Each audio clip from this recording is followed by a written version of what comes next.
दोस्तों आज हम बताएंगे इस वीडियो में कि एसआईआर फार्म कैसे भराता है। यानी वोटर कार्ड का जो गणना पत्र फार्म है वो कैसे भराता है। इसे निर्वाचन फार्म भी कहते हैं, गणना पत्र फार्म भी कहते हैं, कई नामों से जाना जाता है। तो जैसे कि मैं आपको इस वीडियो में बताने जा रहा हूँ, ये देखिए, ये एक शादीशुदा महिला का जो है ये फार्म है। तो सबसे पहले आपको फ़ोटो खिंचवा के रख लेना है। अगर आप फ़ोटो खिंचवा लेंगे मान लीजिए पहले से, तो आपके बड़े काम में आने वाला है। अगर नहीं रहता है तो अर्जेंट में बहुत काम छूट जाता है। और अर्जेंट में आप खिंचवाने जाएंगे तो 30 रुपये का 4 वाले कापी देते हैं। अगर आप किसी लैब में या आप पहले से अगर जाके 1-2 दिन बाद अगर फ़ोटो लेके आएंगे तो आपको बहुत से मिल जाएगा। जैसे कि हमने लैब में फ़ोटो बहुत पहले बनवा लिया था, तो 50 रुपये में 48 कापी भी हमें मिला था। तो आपको हम बताएंगे फार्म कैसे भरा जाएगा। तो सबसे पहले दोस्तों आपको बता दें कि ये आप देख रहे हैं ये एक शादीशुदा महिला का जो है फार्म है। तो सबसे पहले इसमें जन्म तिथि लिखा जाएगा। तो दोस्तों ये बता दें, ये एग्जाम्पल फार्म है दोस्तों, ये समझाने के लिए दिया गया है और दिखाया जा रहा है आपको।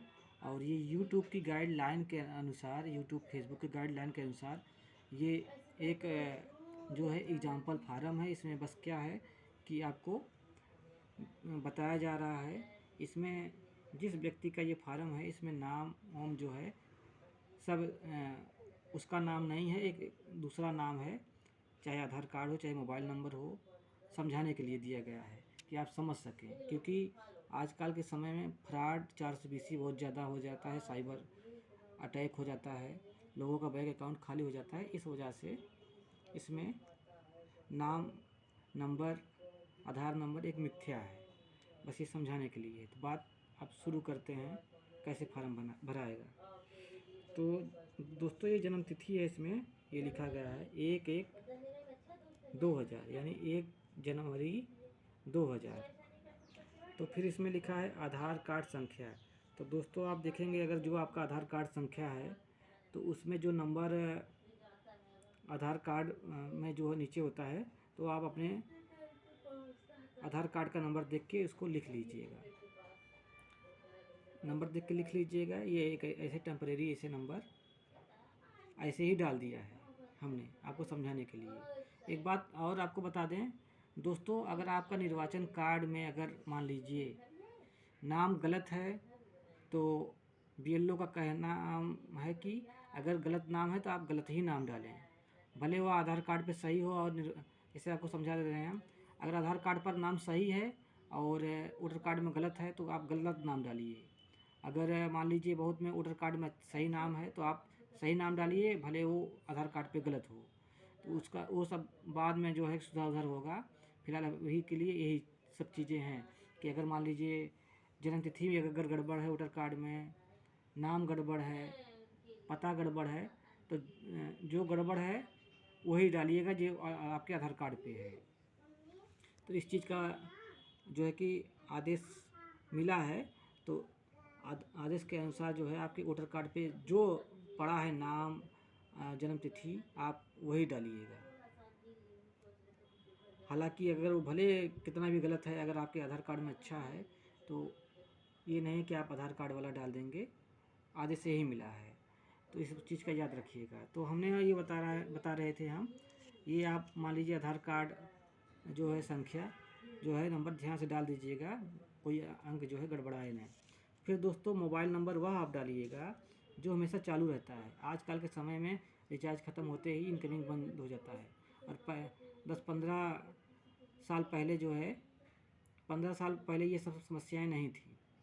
फ़ोन में रिचार्ज करवाएं चाहे ना रिचार्ज करवाएं, हमेशा जो है फ़ोन पे जो है कि इनकमिंग कॉल आता था और मैसेज आता था, ओटीपी सब आता था। मगर अब नहीं आता। अब हर चीज़ ओटीपी से जुड़ गया है। आपको मोबाइल, अगर आपके पास खाना हो चाहे ना हो, मगर आपको रिचार्ज ज़रूर करवाना पड़ेगा। भले आप खाना खाने के लिए मर रहे हो, मगर आपको रिचार्ज करवाना पड़ेगा, क्योंकि ओटीपी सब आता है। तो इसलिए आपको दोस्तों बता दे रहा हूँ, घर पर एक नंबर ऐसा जो है चालू रखिए। अगर आपके 5 परिवार हैं तो पाँचों परिवार का जो है नंबर, कोई फार्म भरा रहा है, आधार कार्ड लिंक हो रहा है, पैन कार्ड लिंक हो रहा है, कोई भी चीज़ हो रहा है, सब सब वही नंबर आप दीजिए। मान लीजिए अगर घर में अगर कोई व्यक्ति चोर चाई है तब भले अपना अलग नंबर दीजिए, नहीं तो हम तो कहते हैं कि बैंक पासबुक से लेके सब कुछ जो है जितने परिवार का सब एक ही दीजिए, क्योंकि आजकल के ज़माने में रिचार्ज कराना बड़ा मुश्किल है। अगर एक नंबर चालू रहेगा तो उससे आप सभी काम कर सकते हैं। तो इस चीज़ का आप ध्यान रखिएगा। हमने दोस्तों बता दें कि मैं अब जो वोटर कार्ड फार्म, इसके पहले भी जितने भी कोई भी अगर काम है सरकारी होते हैं, सब फार्म में या सब कुछ में एक ही नंबर दिया है, तो इससे अब समस्या नहीं होता, वो नंबर हमेशा चालू रहता है। तो आप मोबाइल नंबर डाल देंगे। हालांकि मैंने 8 नंबर का जो है एक टेम्परेरी से नंबर डाल दिया है। तो ऐसे आप अपना जो नंबर हो डाल दीजिएगा। फिर उसके बाद दोस्तों पिता या अभिभावक का नाम, जैसे कि इसमें महिला शादीशुदा है तो ये जो है अपने ये ना समझे कि ये अपने ससुर का नाम डालना है। ससुर का नाम वो नहीं डालेगी, अपने मायके का जो घर है जो उसके पिता हैं उसका नाम यहाँ पर लिखेगी। अगर कोई पुरुष है तो अपने पिता का नाम लिखेगा। अगर मान लीजिए ये महिला की जगह अगर किसी पुरुष का फ़ोटो होता या फार्म होता तो जो है वो अपने पिता का नाम लिखती। फिर यहाँ दिया है पिता या अभिभावक का IPI संख्या। जैसे आधार कार्ड में नंबर होता है, जैसे कि ऊपर हमने दिखाया ऐसे, तो ऐसे उसमें भी होता है। कुछ इंग्लिश के शब्द होते हैं, कुछ हिंदी के मान लीजिए अंक होते हैं। तो ये सब चीज़ें जो है आप देख के जो है अगर उपलब्ध हो पिता का या मान लीजिए किसी अभिभावक का तो डाल दीजिए, अगर ना हो तो कोई बात नहीं, इसे छोड़ दीजिए। फिर यहाँ माता का नाम, जैसे कि ये शादीशुदा महिला है, शादीशुदा महिला अपने मायके के घर के जो माता हैं उनका नाम डालेगी, ना कि अपने सास का। तो ये मान लीजिए सरला देवी हमने इसे डाल दिया है। फिर माता के EPI संख्या यानी वोटर कार्ड नंबर जो होता है, अगर हो तो वो डाल दे। हमने ऐसे ही एक टेम्परेरी नंबर डाल दिया है। तो इसमें कुछ इंग्लिश के कुछ अंकों के शब्द इसमें दोनों मिला के होते हैं वोटर कार्ड में।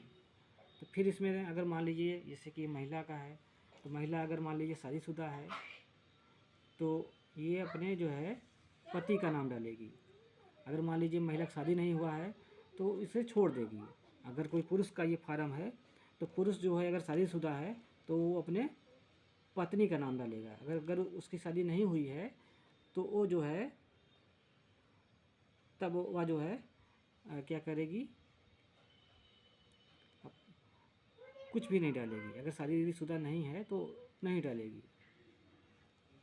ये चीज़ याद रख लीजिएगा। अगर ये शादीशुदा महिला का है, अगर शादी हुई है तो अपने पति का नाम लिखेगी। अगर कोई पुरुष का है तो अपनी पत्नी का यहाँ पे नाम डालेगी। तो इस चीज़ का आप ध्यान रखिए। अगर पत्नी का IPI संख्या है तो यहाँ पे डाल दे, ना हो तो ना डाले। अब दोस्तों इस फार्म में यहाँ से लेके यहाँ तक खास ज़रूरी है, खास करके आपका आधार कार्ड संख्या नंबर और मोबाइल नंबर, ये खास ज़रूरी है।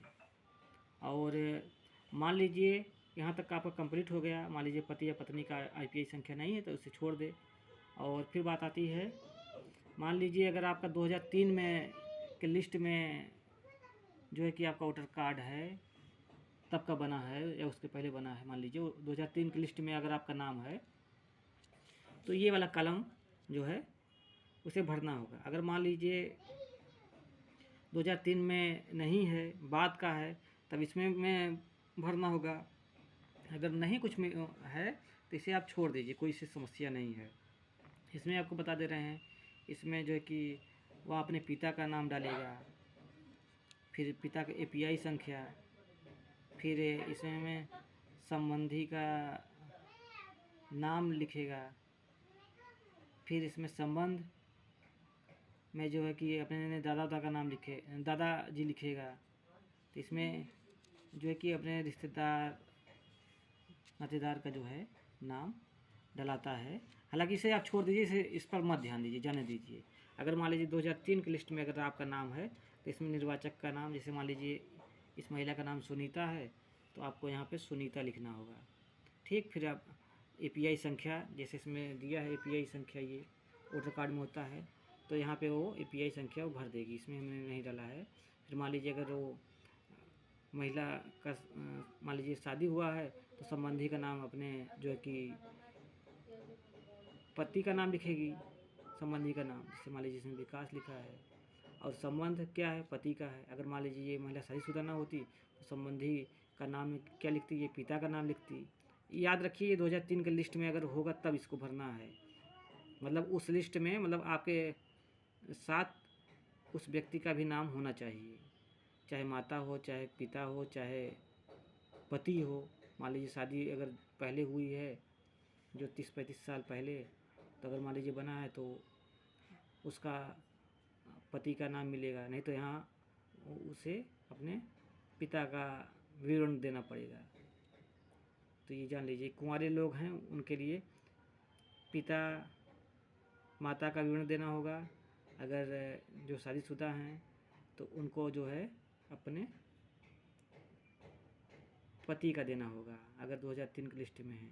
तो इसमें आपको फिर से बता दे रहे हैं, निर्वाचन का नाम सुनीता, IPI संख्या आप लिख देंगे, संबंधी का नाम मान लीजिए विकास, संबंध में मैं पति, जिला जौनपुर उत्तर प्रदेश, निर्वाचन विधानसभा निर्वाचन क्षेत्र का नाम जौनपुर इसमें है। तो ये सब चीज़ें इसमें लिखा जाएगा। अगर मान लीजिए इसमें अगर किसी पुरुष का है तो पुरुष जो है कि अपने पिता का नाम लिख सकता है।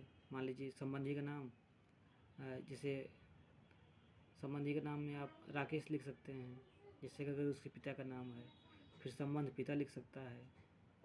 ये चीज़ होता है। और आपको बता दें विधानसभा निर्वाचन क्षेत्र की संख्या आप गूगल पे भी सर्च कर सकते हैं, हालांकि हर चीज़ उस पर सही नहीं होता।